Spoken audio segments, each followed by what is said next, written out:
Hello and welcome. It is the 37th episode. We're excited to bring you even more valuable insights and practical advice to help you enhance your website's performance. We're going to explore strategies to make your website work harder for you, reigniting your pride in your online presence. This is the 90-day website mastery podcast with my co-host Pascal Fintoni. Good morning, Pascal. Good morning, everyone. And I was actually asking people during a masterclass recently. I had the promo for the podcast, had the QR code and all those things, and people are always excited about knowing about a new podcast and getting to see you and hear you and I a bit more. But they were saying, how did you come up with the 4 segments? I said, well, actually, the 4 segments are inspired by you, our very audience, our trainees and mentees, because these are the kind of questions you ask us. These are the kind of resources we love to share. These are the kind of tools we like to mention. And you know what we like? We like to ask you to take action. And it was kind of interesting to be challenged because we've done 37 episodes, as you say. We've been running the program for a while. We've made some announcements recently, which we'll remind people about. And it's always good to go back to, how did we start with this? And we started with essentially imagining being in a meeting situation with our lovely clients. Absolutely. And on those 4 segments, we have, as always, we have You Ask, We Answer, where we've got a question submitted by our fantastic community. That's you listening right now. Perhaps you're live with us. Perhaps you're listening on the recording on the podcast. We're so glad you're here. For information, we stream out on LinkedIn, we stream out on YouTube, and across all your favorite podcasting platforms.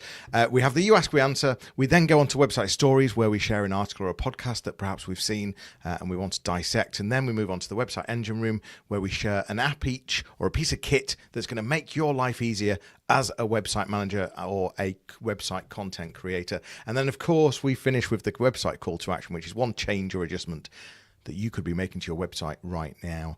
Let's start with the first segment, which is You Ask, We Answer.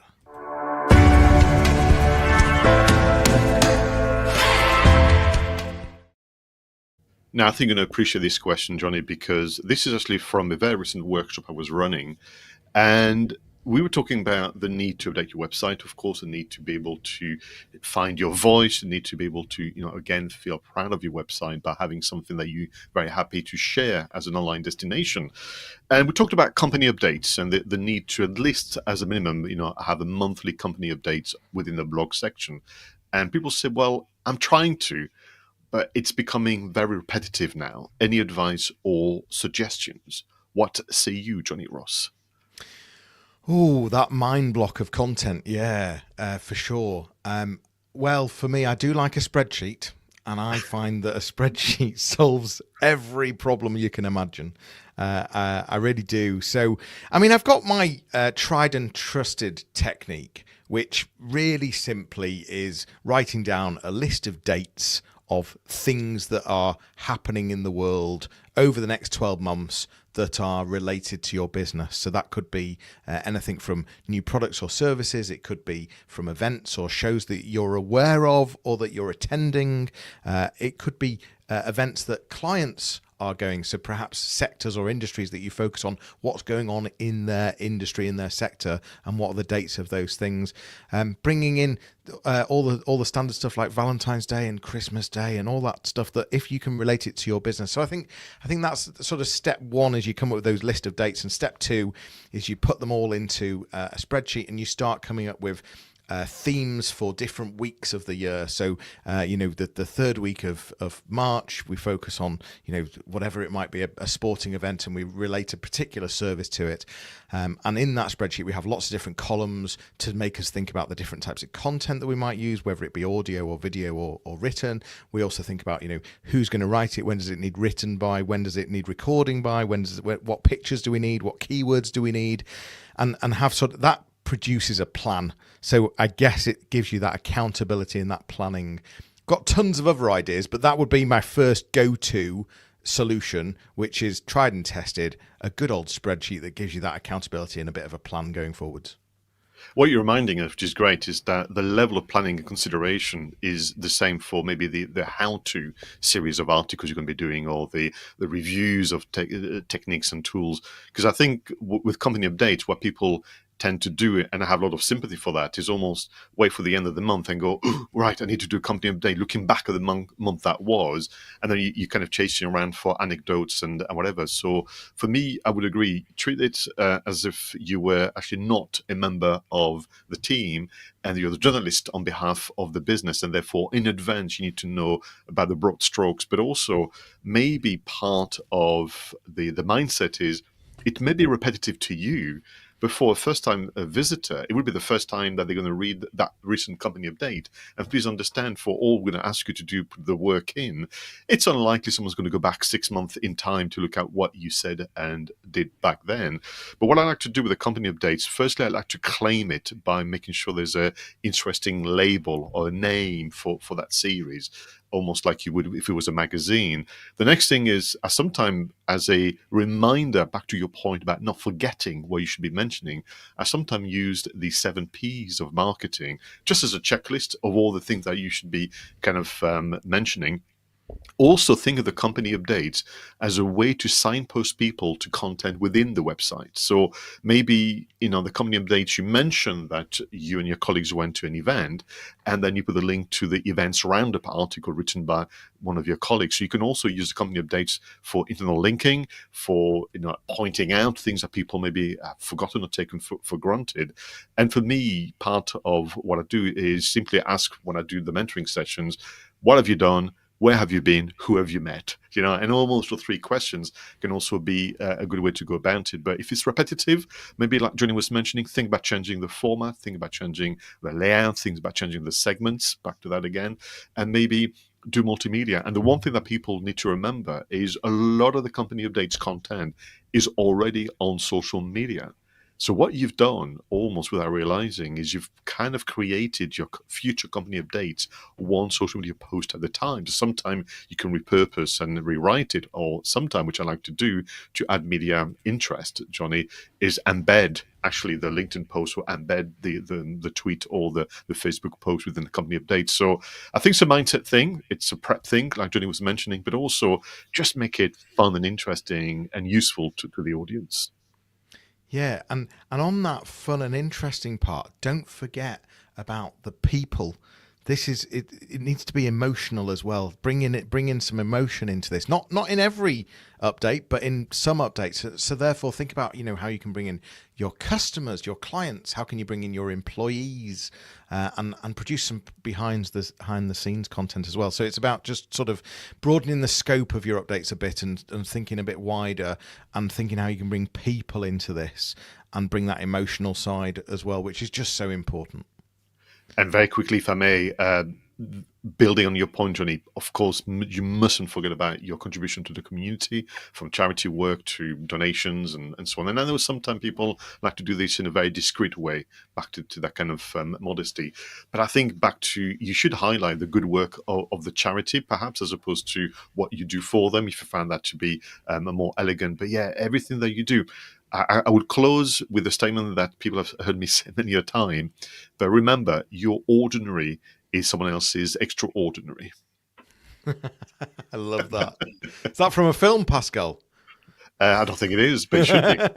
It should be. I think the reality is we could do a full series on just this question. Never mind one podcast episode, or never mind one segment. I'm talking of segments. It's time for segment number 2, which is website stories.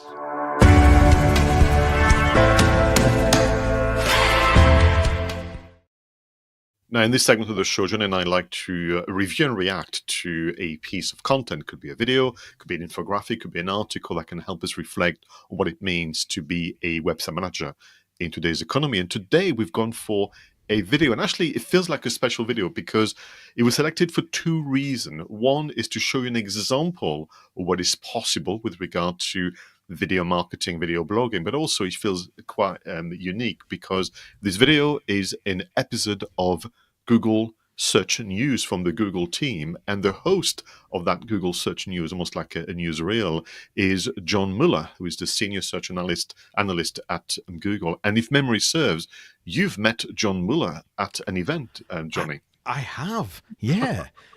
It was, in fact, was it just last year, Brighton SEO, and I challenged him as well. Gave him a challenging question, which was, is there going to be a decline in the use of Google as people start moving to AI to ask the questions? And Google clearly know that that's going to happen, which is why they've introduced AI into their search engine. But it was an interesting, it was a good conversation that I had with him, and it was good to meet him. Yeah, I mean, at the time I said I was extremely jealous because if you work in SEO, if you work in digital marketing, of course you're going to pay attention to what's happening with Google. And John Mueller has done a good job with his colleagues to keep us up to date in his own ways. They used to have very long form updates. I mean, literally it was an hour conversation between him and his colleagues. And I kind of like the idea of the Google Search News because this episode is about 6 minutes. So as a lesson for all of us to take on board is it is possible to share quite a bit of valuable information in the space of 5-6 minutes and make the video actually very simple. For all there are some interesting animations and graphics, anyone could do what you will see if you follow the link in the show notes with a mobile phone. A bit of editing on Canva. If you have a pal that enjoys video editing, just give that to him or her. And what I liked about the search news was the split again in segments. So we had an update on the new Search Console recommendations panel, which I'll get your reaction from. Then we had an update on the way in which Google likes to find and index information, saying, well, this works, this doesn't work.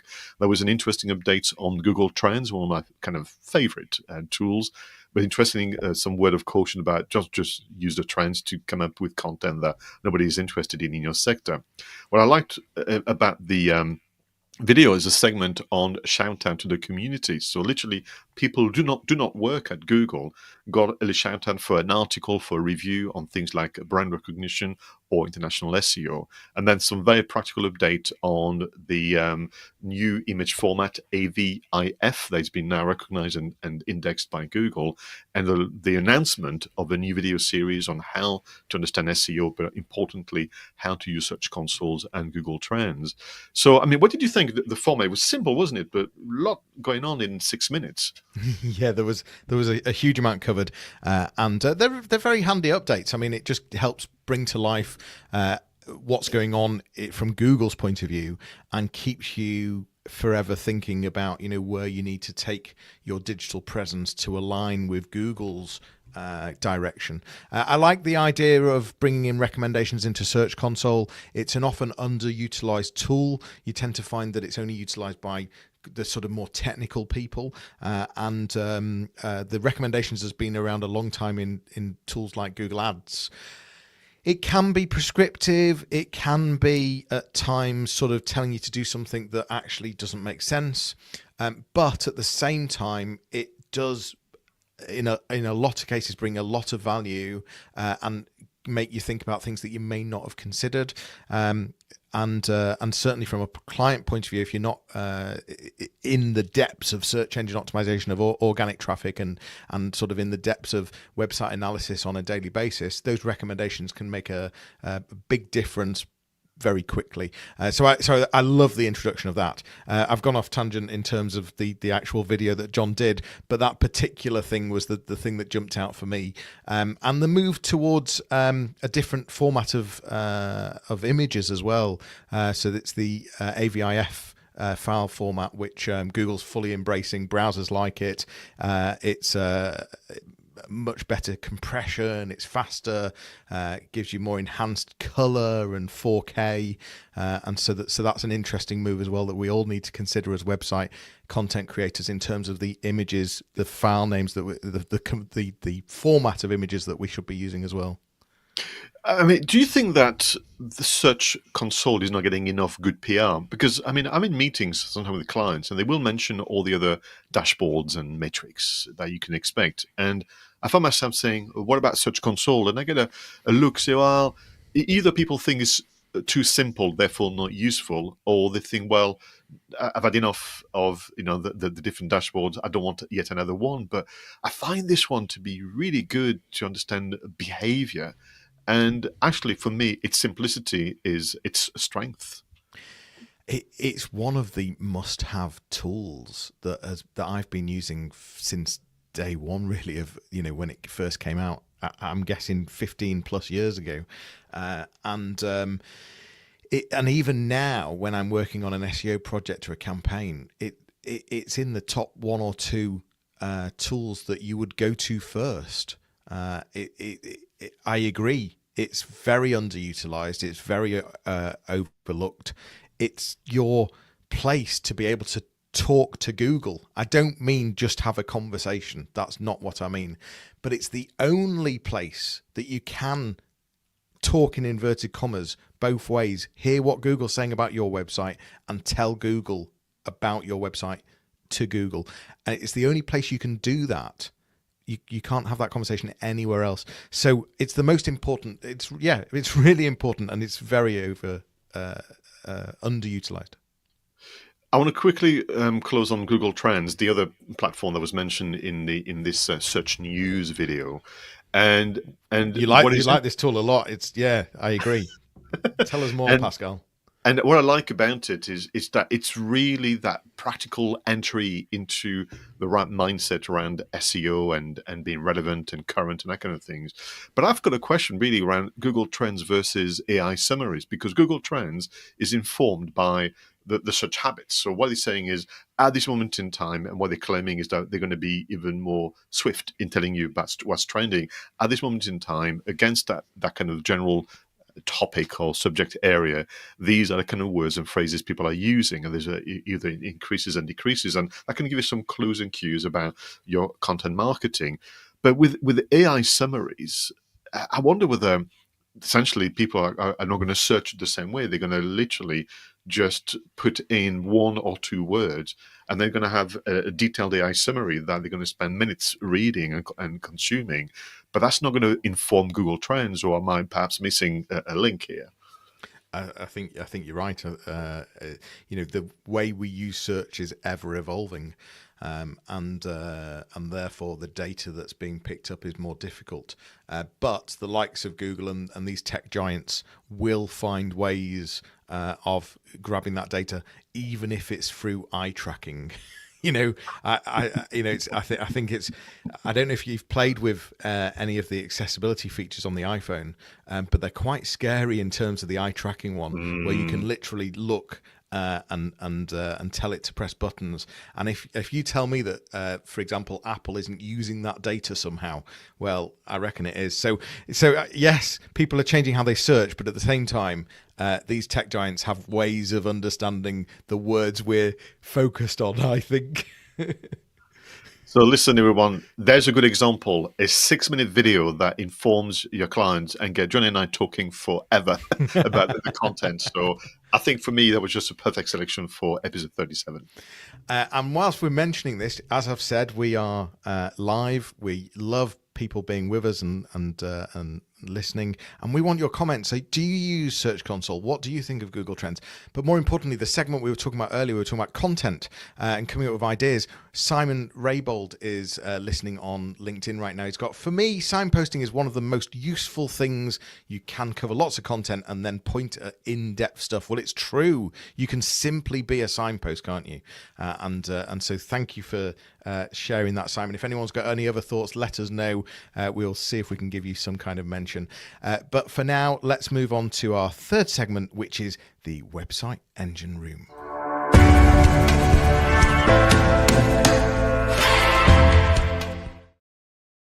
Now, this is about recommending some of our recent discoveries in terms of app solutions and maybe a piece of kit that can make life easier as a website content creator. So, Jonny, what is your selection? Well, I do like a bit of AI, and I've been testing lots and lots of different text-to-image platforms where you can just tell the AI the image that you're after. And the one that I've been playing with recently is Leonardo.ai. It's just a versatile AI platform for generating high-quality images from text prompts. And it's producing some really good results. I mean, as I said, there's lots out there. What I find is that they all have their sort of expertise in different ways. So depending on the style of the image, depending on the format, depending on the output that you're looking for, I find that different tools are the go-to depending on what you're looking for. So my advice is to try quite a few, and to sort of have them in your armory, in your library of tools for image generation. And also, by using a variety of tools, you're not using the same tools as everyone else, so you're not creating the same imagery as everyone else. So yeah, I've seen some really good results, and that was Leonardo.ai. I love the name. And interestingly, yesterday I was facilitating an AI masterclass, and the group, concluded that the text to images is not quite there yet. But your point is interesting because some of the thinkings around building a team of digital assistants in a manner you would with a team of real people. And if you imagine that you had a team of graphic designers, for a fact they will have different talents, different kind of voices, different career path that would lead them to produce information in a particular way. What I'm longing for, because I think with text to image, you've got two extremes. You've got it's oversimplistic, so you can't quite get what you want, or it's overcomplicated and it takes you so long that, frankly, you might as well go on pixels.com and find something that you can edit yourself on Canva. I'm longing for, and I'm sure it's out there, I've not seen it, please leave the details in the comments, but where you could literally upload your current image and your current kind of agreed style of photography for the website, and that becomes the learning environment for AI, and say, see, this is a style I'm looking for. Now, using those prompts, as they are called, can you create a series inspired by that? And I think that's what we need, because the challenge right now is the platforms that have been testing, and there's a long list of them. They've learned from the billions of photography available out there, which give you this weird Gomongast style effect. But if you could say, look at those 20 images from my website, that's what I need, in similar fashion. But also as a reminder for everybody, if you could be using Leonardo.ai, don't expect to be able to create an image that is exactly a representation of maybe your products and services, for example. But there are two styles of visual marketing, as you know. You've got something that is meant to illustrate the point you're making, and one that is meant to be evocative about the point you're making. Think of it as more of a mood type photography. And I think where AI is particularly strong at there is to create that mood and that sensation. So we're talking about the company updates article, for example, and most articles will have a head of photography, and you kind of go, well, which photography do I get? Actually, AI can give you a great kind of evocative style photography. So that'd be great for that. My selection was inspired actually by a client who recently was looking at their current and future website sections and pages, and started with post-it notes, and he became a bit too unwieldy. So he was reminded me as by extension of a lovely mind map platform called MindMeister. And literally, as you would expect, you can build the mind map. It can be shareable, it can be editable as a group, and so on. And the activity therefore would be, what are our current web pages and maybe the customer journey, and then go through what you would normally do, which is, well, which one are we going to retain for this time next year? Which one are we going to maybe refine? And which one, which is always hard to do, are we going to remove before you can start to look at what's going to be new for the website? And then you can put some color coding and some kind of things. So using a mind map application to plan your future website is my recommendation, MindMeister. Yeah, I love that. I'm very visual, and it really does help, doesn't it? Just put everything in places, in buckets, to be able to work out and get your thinking going. And yeah, nice tool. Thanks, Pascal. Let's move to our final segment, the website call to action.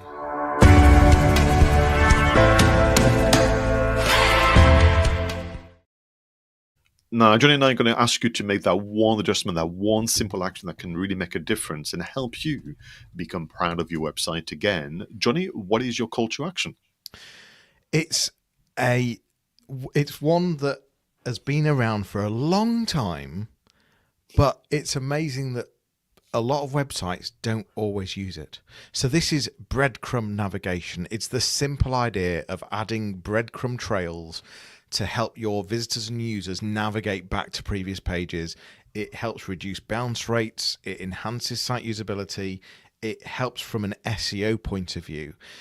Now, some of these features are included. So, for example, if you've got an e-commerce website, then typically that feature is included because products are part of a category or a subcategory, and then that on the page you'll have the ability to click that subcategory or to click the main category. But when we think of our products and services across a website, for example, especially in a B2B environment where we've got service pages, I don't often see breadcrumbs being used, and I think it can make big differences if you're trying to engage a user more on that website, to be able to give them links, to be able to give them to the sort of higher pillar page of content around that particular service. So I think some websites are definitely using it. It's not, this isn't the latest thing since, dare I say, sliced bread for a breadcrumb navigation. But I still do see a lot of websites that don't use it, and I think it really does add value. So as I said, it helps engagement, reduces bounce rate, helps usability, but more importantly, helps search engine optimization. So add breadcrumbs to your pages would be my call to action. Thank you very much. And you're right. So breadcrumbs and cookies are the world of the internet. But for me, it's also this idea of review them. I mean, you may have them, but review them, because if it's meant to be useful to a visitor, what about the language? What about the layout? What about, this prominence and so on? You can do all sort of things, because sometimes you're right. It's a default kind of feature within a website. So it's almost like the contact us page that you're not challenged many a time. It's there. It's kind of, we've got the boxes and so on, but what can you do to reclaim it from a language, from a style point of view? And would be also where we build on that. So I went for something that we explored as part of a You Ask, We Answer many months ago, but this idea of your business trying to establish credibility and authority out there in the marketplace would be a member of membership type things, trade bodies, institute, federations of, you've done all the right things, and sometimes just very informal and very actually important business clubs. And what I see people do, sometimes sadly very badly, is just this kind of mosaic of logos in a footer or somewhere, just and assuming that people actually are not going to pay attention, but also understand so what does that mean. And this is the so what moment that you and I've spoken about many a time. So it's one thing to have the logos or these different membership style organization and trade bodies, but you need to spend a bit of time to explain the value to your customers. And this is where the company updates could be one. It could be actually an evergreen bit of content where you could have the logo, you could have the name of the membership organization, and just a bit of information about what that means to me as a customer in terms of maybe the way you're going to deliver the service or the way which you yourself as a supplier would be inspired to always do better and so on. So review your links to membership organizations. Are they still relevant, by the way? Are you still a member? I've seen people saying, oops, I forgot, we've not been a member for several years. And can you highlight them in an obvious way on the website so that ultimately it would help you. And I got a feedback from a client who did this exercise recently saying, oh, by the way, thanks to you encouraging us to review kind of membership, we discovered there was some important networking event we should attend next year. Brilliant call to action. Thank you very much, Pascal. We want you to be proud of your website. That's what this episode and this series is all about. We want you to be web proud. That's what we want you to be. And so that's why we've, on this episode, focused on fresh website content strategies and some of the tools that you could be using for success. We've covered how to get you rethinking your content strategy, because if you like your content, if you are happier with your content, then you'll feel prouder of your website, and more importantly, you'll have people engaging and talking to you as well. We covered what John Mueller has updated us in terms of Google. If you're not using Search Console, start using it more and start having a look at the recommendations feature as it gets launched. Google Trends, one of Pascal's favorite apps.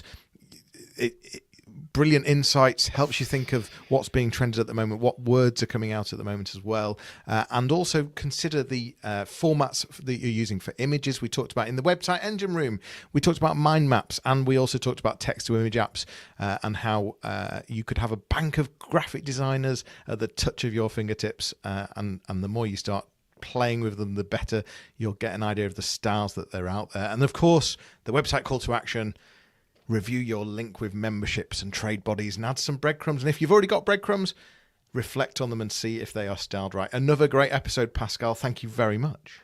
You're very welcome. And as I'm listening to you, looking through our show notes again, make sure we've not forgotten anything, I'm thinking, how do we manage to fit this in half an hour? This is most unlike us as public speakers. But thanks, everyone. It's been great to be able to research and share that information with you. That's a wrap for episode 37 of the 90-Day Website Mastery Podcast, your audio companion to the 90-Day Website Mastery Program.